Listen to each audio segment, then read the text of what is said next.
luasan yang terdampak kekeringan itu 981 hektar.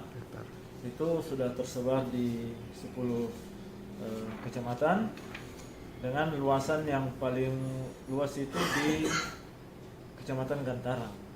Ya, karena memang kalau di Kecamatan Gantarang yang awal-awalnya itu yang terkena dampak itu adalah Kelurahan Mariorenno. Nah, dan itu Mariorenno sebenarnya kita tidak terlalu kaget karena pada tahun-tahun sebelumnya kalau ada yang